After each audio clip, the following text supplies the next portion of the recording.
Welcome to Matters Financial and Geopolitical from a Frontier. I trust you had a great weekend. We got some rain, which was a welcome respite. It had become extremely hot. I like this photograph from Corbeil B via Hervé Pirot Men, a photograph taken in Madagascar in 2014. My article is The Week That Was: Trump, Kim, Michael Cohen, IndiaPakistan, Tea and the Shilling. The world is just so fluid and fast moving, and in fact the velocity makes me plain dizzy. Let's start with what CNN's Stephen Collinson headlined Trump's Hanoi Hail Mary failed to score. This was of course the big set piece in Hanoi. Before Trump walked away, Trump and Kim did manage to dine together and partook of shrimp cocktail, chilled shrimp, romaine leaves, Thousand Island dressing, diced avocado, fresh lemon and herbs, grilled sirloin with pear kimchi, marinated tender sirloin grilled with sauce, served with kimchi fermented inside a pear. Dessert was a hot runny scented chocolate cake, chocolate crumble, with fresh berries and vanilla ice cream, all washed down with dried persimmon punch. The gastronomy of these big set-piece geopolitical events is unputdownable, as are the optics. I'm sure Nicolas Maduro must be asking himself, what did it take to get Chairman Kim a seat at Trump's dinner table? And the point is this: it took nuclear weapons. And the choice is binary: dinner, grilled sirloin with pear kimchi, marinated tender sirloin grilled with sauce, served with kimchi fermented inside a pear, or death, asked Muammar and Saddam. Kim was surely counting on President Trump being a soft touch, because after all, at the very moment they were sitting down for a chat, Michael Cohen, the erstwhile consigliere, was opening with the following in front of the House Oversight Committee. "He is a racist, he is a con man, he is a cheat," Cohen said in testimony that outlined everything from Trump's alleged involvement in hush money payments to porn actress Stormy Daniels, to his purported knowledge of Roger Stone's communications with WikiLeaks. The president was at risk of being seen as a straw man. The Indian subcontinent entered unprecedented territory. We witnessed the first tit-for-tat airstrikes between India and Pakistan since the 1971 war. The first casualty in any war is the truth, and when I dialed up Indian and Pakistan TV, it was mind-boggling. The decibel level was at 11.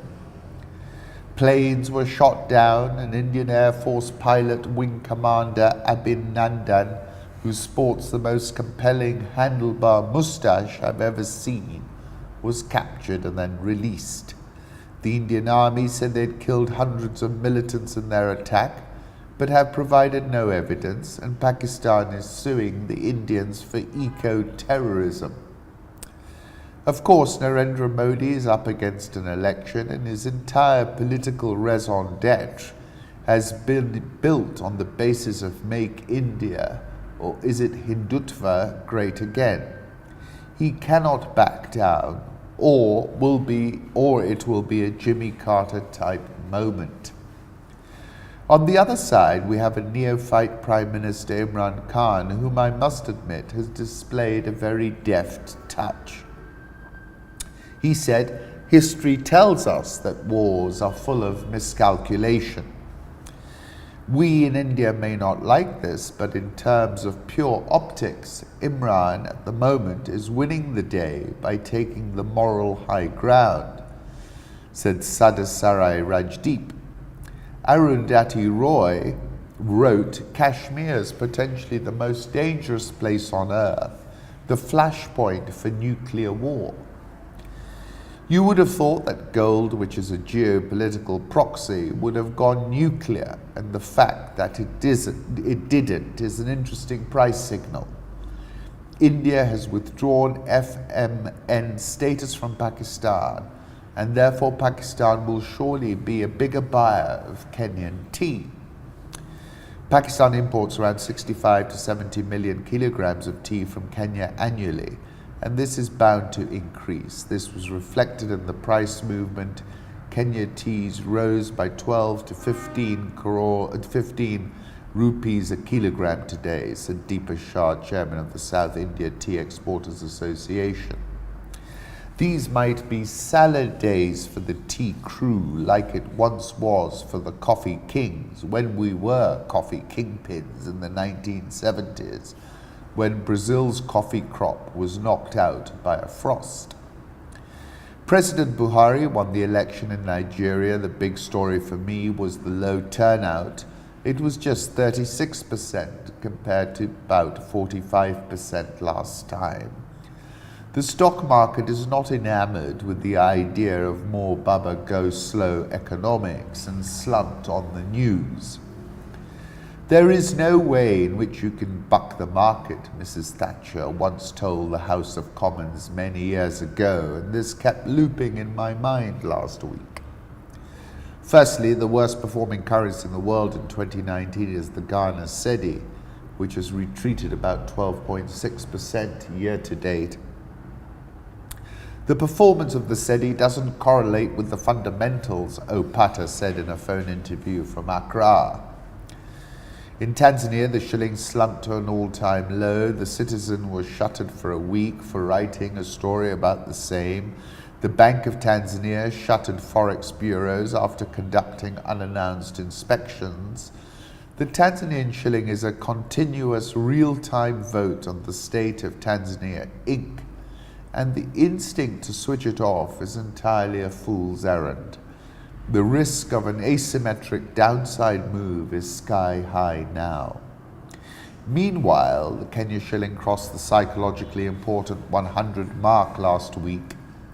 We underestimate the regional safe haven status of the currency, and I've noticed that these downside moves in the Tanzanian shilling are being mirrored by the strengthening of the Kenya shilling.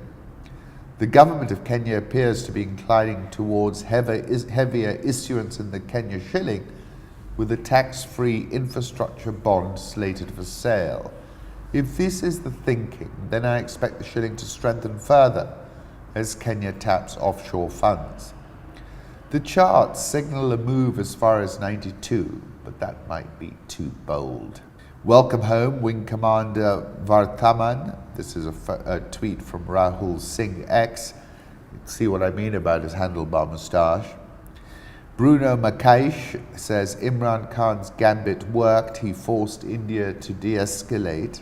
From the FT, if you're a big power out to teach a lesson to an upstart and it's a draw, especially a messy draw of this kind, then the upstart has won, said Ajay Shukla. We've actually achieved the near impossible feat of making Pakistan look statesmanlike. Imran Khan comes out smelling of roses.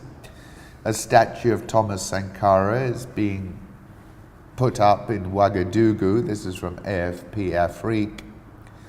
General Gerasimov said the Pentagon's Trojan horse strategy combines street protests with high-precision weapons to take out unwanted regimes. Russia is ready. He's talking of information operations as a form of war, saying that armed forces must maintain both classical and asymmetrical potential, saying the Syrian civil war was an example of successful Russian intervention abroad, the combination of a small expeditionary force with information operations. In a 2013 article, Gerasimov wrote that there were no clear borders between war and peace in the modern world. Militaries fight in peacetime, he said, and political and economic means are deployed in war.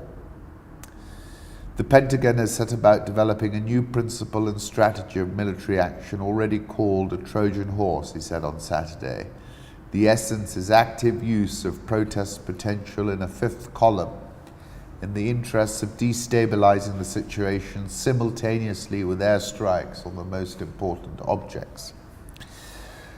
December 2016, I wrote about this at length, and I said Putin has proven himself an information master and his adversaries are his information victims.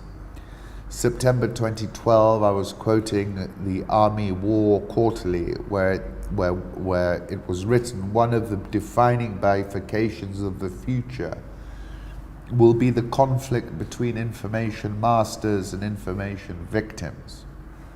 Information warfare will not be couched in the rationale of geopolitics, but will be spawned, like any Hollywood drama, out of raw emotions, hatred, jealousy, and greed. Emotions rather than strategy will set the terms of information warfare struggles.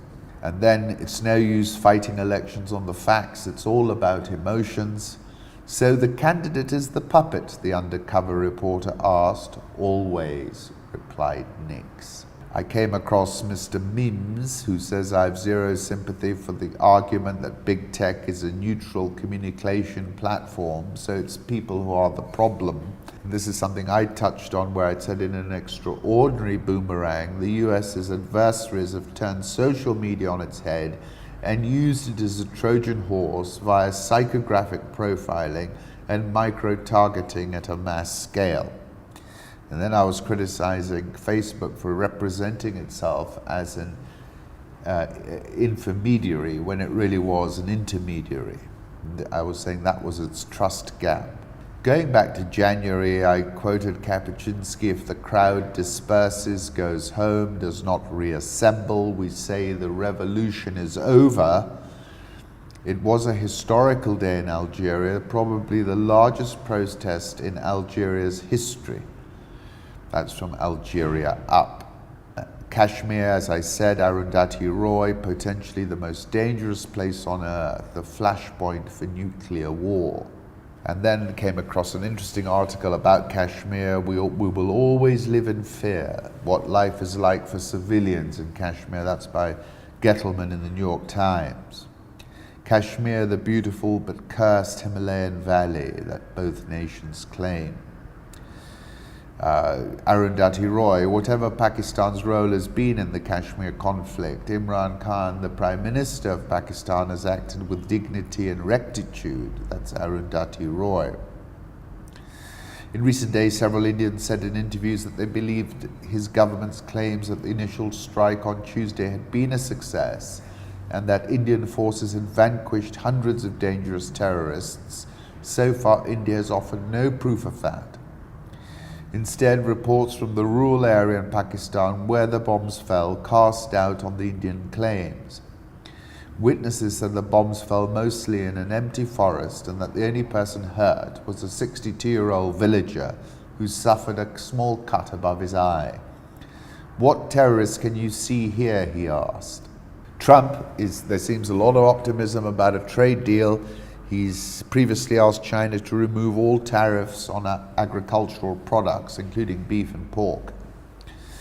I called it a chickie run, where two people raced stolen cars towards the edge of a cliff. The first to eject out of his car is branded a chickie. And I asked in July last year, who blinks first? Howard French tweeted, get ready for a desperately bad deal. I've previously said that Trump's Achilles heel is soybeans, the softs, and the Dow Jones. Very interesting interview I came across in Democracy Now! With Shoshana Zuboff, who's talking about the age of surveillance capitalism. We thought we were searching Google, but Google was searching us. And this is what I was talking about when I said sell Facebook. I was quoting Andrew Nix, we put information into the bloodstream of the internet and then watch it grow, give it a little push every now and again over time to watch it take shape. And so this stuff infiltrates the online community and expands, but with no branding. So it's unattributable, it's untraceable. He also said it's no use fighting elections on the facts, it's all about emotions. And then then I discovered an article by the same lady in Fast Company. Surveillance capitalists depend on the continuous expansion of their raw material, which is behavioral data, to drive revenue growth. Facebook hoovers up all the behavioral data they can glean from our every move, literally, in terms of tracking our phones' locations, transform it with machine intelligence into predictions as they learn to anticipate and even steer our future behavior. These predictions are traded in novel futures markets aimed at a new class of business customers.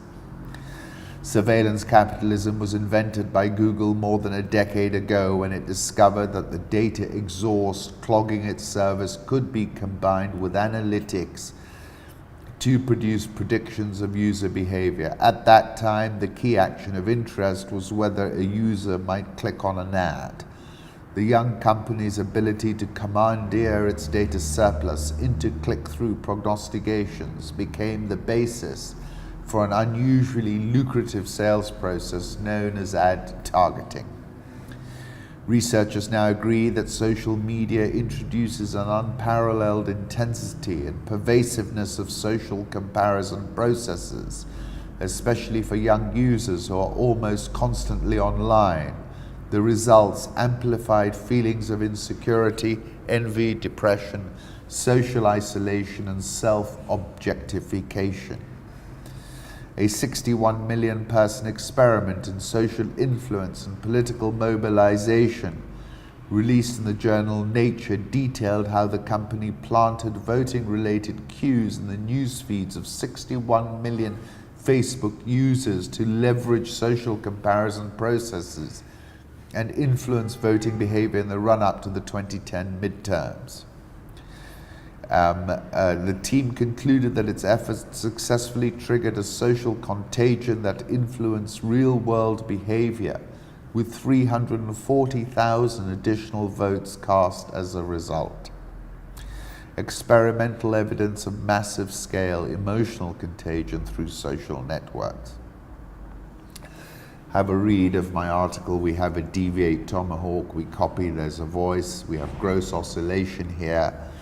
And I said in that article, I've no doubt that Putin ran a seriously 21st century, predominantly digital program of interference which amplified the Trump candidacy. From feeding the hothouse conspiracy frenzy online a constant state of destabilized perception, timely and judicious doses of WikiLeaks leaks which drained Hillary's bona fides and her turnout and motivated Trump, what we have witnessed, I said, is something remarkable and noteworthy.